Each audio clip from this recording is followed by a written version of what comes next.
Hello student, welcome to our new video. इस वीडियो में हम देखने वाले हैं यहाँ पे सामाजिक का जो आपका पेपर होने वाला है, सामाजिक विज्ञान का कक्षा 9वीं का त्रैमासिक परीक्षा का।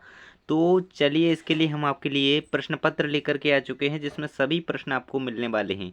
आपका जो पूर्णांक रहने वाला है पेपर का, वो 75 अंक का यहाँ पे रहने वाला है और कुल प्रश्नों की संख्या 23 रहने वाली है। तो चलिए देख लेते हैं। आपके जो 1 से 5 तक वस्तुनिष्ठ प्रकार के प्रश्न रहेंगे, जो आपके 30 अंक आपको कंप्लीट कराएंगे। तो यहाँ पे जो जो क्वेश्चन आपको बताए जा रहे हैं, सभी को अच्छी तरीके से कंप्लीट कर लीजिएगा। देखिए, सही विकल्प चुनकर लिखिए। 6 अंक के सही विकल्प आपके होने वाले हैं।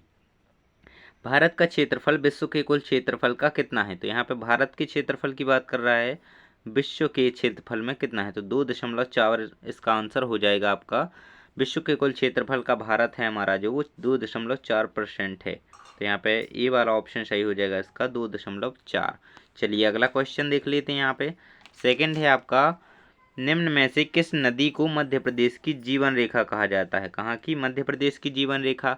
तो मध्य प्रदेश की जीवन रेखा चंबल, नर्मदा, क्षिप्रा, दामोदर। तो इसका सही आंसर यहाँ पे हो जाना है आपका नर्मदा। नर्मदा नदी को मध्य प्रदेश की जीवन रेखा कहा जाता है। अगला क्वेश्चन है आपका, प्रथम विश्व युद्ध कब लड़ा गया था? तो प्रथम विश्व युद्ध कब लड़ा गया था? यहाँ पे ऑप्शन आपको दिए गए हैं 1915 से 1919 के बीच, 1915 से 1918 के बीच, 1914 से 1919, 1914 से 1918। यहाँ पे आंसर आपका है ऑप्शन नंबर डी, 1914 से सन 1918 के बीच जो है वो प्रथम विश्व युद्ध लड़ा गया था। आरंभ में मित्र राष्ट्रों का नेतृत्व कौन कर रहा था? यानी कि किन के हाथों में था? जो दो देश थे जिनके हाथों में मित्र राष्ट्रों का नेतृत्व था आरंभ में, तो वो देश थे हमारे, यहाँ पे देख सकते हैं आप, सोवियत संघ और अमेरिका। तो यहाँ पे आप ये आंसर लगा लेंगे ऑप्शन नंबर बी वाला। आरंभ में मित्र राष्ट्रों का संघ नेतृत्व कर रहे थे सोवियत संघ और अमेरिका। चलिए आगे देख लेते हैं। प्रारूप कमेटी के अध्यक्ष थे तो कौन थे? यहाँ पे ऑप्शन देख सकते हैं आप, doctor Rajendra Prasad, doctor Bhimrao Ambedkar, doctor Radhakrishnan, Jagjivan Ram. तो यहाँ पे आपका आंसर हो जाना है option number B, doctor Bhimrao Ambedkar. प्रारूप कमेटी के जो अध्यक्ष थे वो थे डॉक्टर भीमराव अंबेडकर। यहाँ पे आप आंसर याद करेंगे, डॉक्टर भीमराव अंबेडकर प्रारूप कमेटी के अध्यक्ष थे। अगला क्वेश्चन है आपका, यहाँ पे भारतीय संविधान लागू हुआ था। तो भारतीय संविधान कब लागू हुआ था? यहाँ पे आप ऑप्शन देखेंगे पहले तो, 15 अगस्त सन 1947, 26 जनवरी 1950, 26 नवंबर 1949, 26 सितंबर 1947। यहाँ पे कई बच्चे क्या गलती करते हैं, भारतीय संविधान पूछ रहा है यहाँ पे, तो कई लोग लगा के आ जाते हैं 15 अगस्त 1947। संविधान 15 अगस्त को नहीं, 26 जनवरी 1950 को लागू हुआ था। तो इससे ही आप आंसर करें, है ना। तो यहाँ पे आपका जो सही ऑप्शन है वो है ऑप्शन नंबर बी, 26 जनवरी सन 1950 को आपका भारतीय संविधान लागू हुआ था। यहाँ पे आप याद रखेंगे 26 जनवरी 1950 तारीख। आगे हमारे रिक्त स्थान होने वाले हैं। चलिए एक एक करके हम सभी के आंसर आपको प्रोवाइड करा देते हैं। यहाँ पे आप देखेंगे पहला क्वेश्चन है आपका, भारत की भूमि का क्षेत्रफल खालिस्तान वर्ग किलोमीटर है। तो यहाँ पे आपका जो भारत का क्षेत्रफल है वो यहाँ पे आपका है 32,87,263 वर्ग किलोमीटर स्क्वायर, यानी कि 32,87,263 वर्ग किलोमीटर स्क्वायर, वर्ग किलोमीटर। तो यही आपका आंसर यहाँ पे हो जाएगा, स्क्वायर कह दो या वर्ग किलोमीटर, इस प्रकार से यहाँ पे आपका आंसर हो जाएगा 32,87,263। यहाँ पे आपको भरना है, आपका ये आंसर हो जाएगा। अगला क्वेश्चन आपका क्या कह रहा है, खालिस्तान नदी गंगा नदी की सबसे बड़ी सहायक नदियाँ है। तो गंगा नदी की सबसे बड़ी सहायक नदी कौन सी है? वो है यमुना। तो यहाँ पे आपको लिखना है यमुना नदी गंगा नदी की सबसे बड़ी सहायक नदी है। तो यहाँ पे यमुना, यहाँ पे आपका सेकंड में आंसर आ जाएगा यमुना। अगला क्वेश्चन आपसे कह रहा है, कार्ल मार्क्स ने खालिस्तान नामक ग्रंथ की रचना। तो यहाँ पे आंसर आपका है इसका, मार्क्स ने खालिस्तान नाम की ग्रंथ की रचना की। कौन सी ग्रंथ की? Das Kapital. आप यहाँ पे आंसर लगाएंगे, कौन सा? Das Kapital. तो ये आपको यहाँ पे लिख लेना है, दास कैपिटल, सही प्रकार से आप लिख लीजिएगा। संविधान सभा की प्रथम बैठक कब हुई थी? खालिस्तान में हुई थी, कब हुई थी? यहाँ पे आप चौथे वाले का आंसर देखेंगे, 9 दिसंबर सन 1946 से आप आंसर लगाना है आपको। 9 दिसंबर सन 1946 आपको आंसर लगाना है। 9 दिसंबर 1946। देखिए इस प्रकार से आप लिखेंगे। आपका अगला है जो क्रिया आय प्राप्त करने के लिए की जाती हैं उन्हें क्या कहते हैं? उन्हें खालिस्तान कहते हैं। यहाँ पे आंसर होगा इसका व्यवसाय। जो क्रिया यानी कि जो काम हम आय प्राप्त करने के लिए, पैसे कमाने के लिए जो हम काम करते हैं, व्यवसाय करते हैं, उसे व्यवसाय ही कहते हैं। तो यहाँ पे व्यवसाय आंसर आ जाएगा आपका खालिस्तान में। तो यहाँ पे पांचवे का आंसर व्यवसाय हो जाएगा। पहले का यहाँ पे 32,87,263 वर्ग किलोमीटर। यहाँ पे अगले वाले का आंसर आपका क्या हो गया था? यमुना। यहाँ पे दास कैपिटल। यहाँ पे आपका आंसर हो गया था 9 दिसंबर सन 1949। यहाँ पे आपका आंसर हो जाएगा व्यवसाय। अगला क्वेश्चन है आपका क्वेश्चन नंबर 6 क्या कह रहा है? यहाँ पे लास्ट क्वेश्चन है आपका, सही जो आपके रिक्त स्थान है इनका। यहाँ पे लास्ट क्वेश्चन है आपका इसका, उत्पादन का मुख्य प्रथम आवश्यक कारक क्या है? मुख्य प्रथम आवश्यक कारक क्या है? तो लागत यहाँ पे आपका आंसर आ जाएगा, लागत, है ना। लागत आपको यहाँ पे आंसर भरना है। अगला है आपका यहाँ पे सही जोड़ियाँ हम देख लेंगे। आपकी 6 अंक की हैं जो वो सही जोड़ियाँ होने वाली हैं। देखिए राजस्थान जो है हमारे भारत का सबसे बड़ा राज्य है क्षेत्रफल की दृष्टि से, तो इससे इसकी जोड़ी मिल जाएगी। ड्यूमा रूस की संसद का नाम है, तो यहाँ पे ड्यूमा की जोड़ी रूस की संसद से मिल जाएगी। अगला है आपका खरीफ। तो खरीफ की फसलें जो है यहाँ पे ज्वार बाजरा। यहाँ पे देख सकते हैं आप, हरित क्रांति, उत्पादन में वृद्धि, यहाँ पे ये वाला हो जाएगा। डॉक्टर राजेंद्र प्रसाद थे, संविधान सभा के अध्यक्ष थे। यहाँ पे देश का सर्वोच्च कानून जो होता है वो हमारा संविधान होता है। यहाँ पे आप आंसर लगाएंगे। तो इस प्रकार से आपकी सही जोड़ियाँ पूरी कंप्लीट हो जाती हैं। चलिए आगे देख लेते हैं। सत्य या असत्य का चयन कीजिए। यहाँ पे 6 अंक के आपके सत्य या असत्य होने वाले हैं। चलिए पहला देख लेते हैं। भारत के दक्षिण में हिंद महासागर स्थित है, तो यहाँ पे सत्य हो जाएगा आपका, दक्षिण में हिंद महासागर ही है। अगला है आपका भारतीय संविधान की प्रस्तावना संविधान की आत्मा है। बिल्कुल सही है आपका, यहाँ पे आंसर सत्य हो जाएगा। अगला है मतदान करने की आयु 18 वर्ष। सही है, मतदान 18 वर्ष के बाद ही हम कर सकते हैं। अगला है आपका भूमि मानवकृत संसाधन है। यहाँ पे असत्य हो जाएगा क्योंकि भूमि को मानव ने नहीं बनाया है। मानवकृत संसाधन क्या होते हैं? जो मानव ने निर्मित किए हैं, मानव द्वारा बनाए गए। तो भूमि मानवकृत संसाधन नहीं है, यहाँ पे असत्य हो जाएगा आपका चौथा वाला।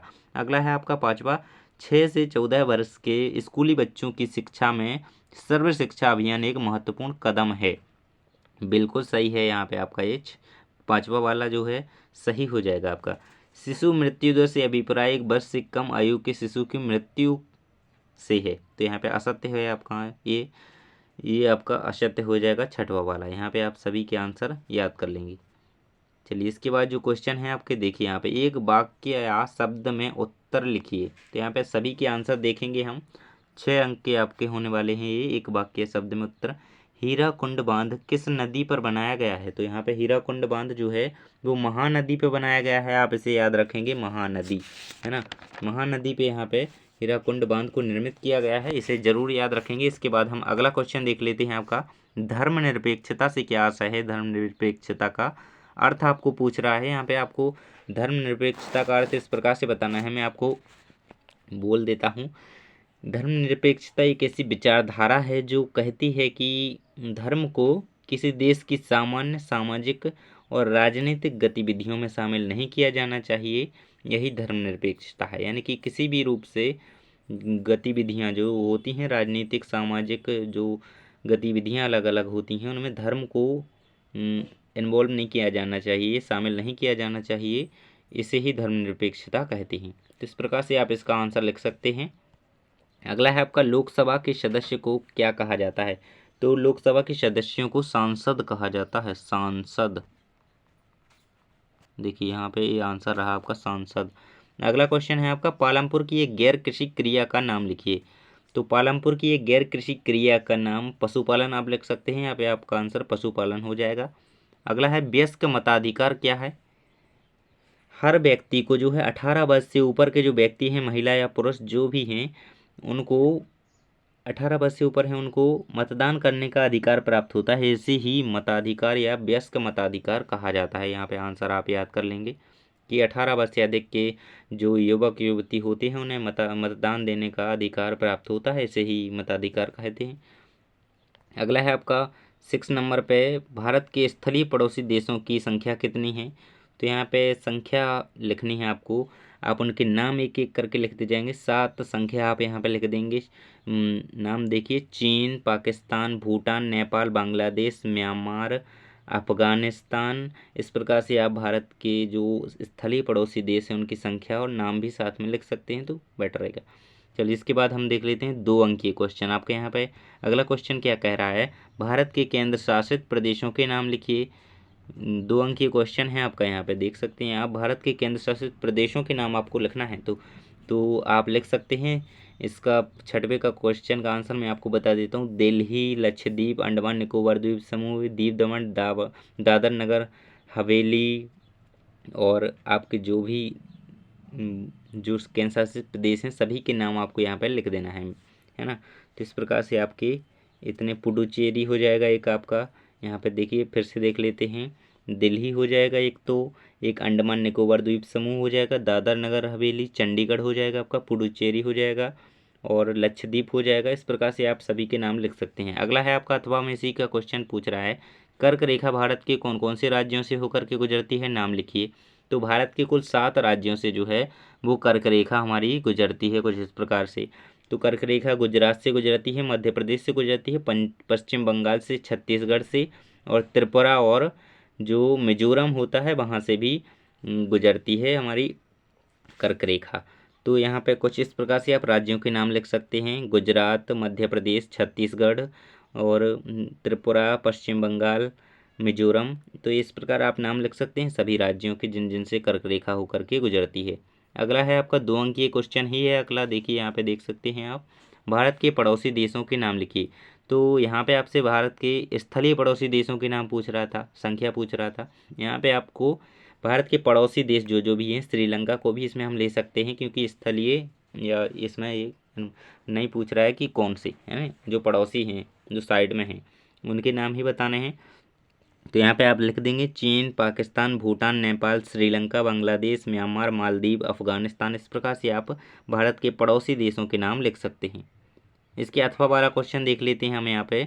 देखिए अथवा में क्वेश्चन पूछ रहा है आपसे, क्षेत्रफल की दृष्टि से विश्व के 7 बड़े देशों के नाम लिखिए। यहाँ पे आपसे विश्व के 7 बड़े देशों के नाम पूछ रहा है। तो पहला तो हो जाएगा आपका रूस, सेकंड कनाडा हो जाएगा आपका, और विश्व के जो 7 ऊपर ऊपर से अपना भारत 7वें स्थान पर है, 6वें पे ऑस्ट्रेलिया है और ब्राज़ील आपका 5वें स्थान पे आता है। तो इस प्रकार से आप सभी के जो क्षेत्रफल की दृष्टि से हैं उनके क्रमशः नाम याद कर लीजिएगा, वो आपको आसानी से मिल जाएंगे, आप इन्हें याद कर सकते हैं।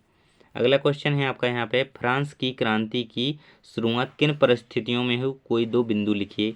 तो जल्दी ही अगला वीडियो आने वाला है जिसमें आपको सभी क्वेश्चन के आंसर बिल्कुल एक एक करके बताए जाएंगे। पूरे लास्ट तक आपके जितने भी क्वेश्चन हैं सभी के आंसर आपको यहाँ पे एक एक करके बताए जाएंगे। तो आप वीडियो को लाइक कर दीजिए, साथ ही चैनल को जो है वो सब्सक्राइब करके बेल आइकन को प्रेस कर लीजिएगा, ताकि जो अगला वीडियो आएगा जिसमें सभी क्वेश्चन के आंसर होंगे वो आपको सबसे पहले मिल सके। तो सब्सक्राइब कर लीजिए। थैंक्स फॉर वॉचिंग, मिलते हैं अगले वीडियो में।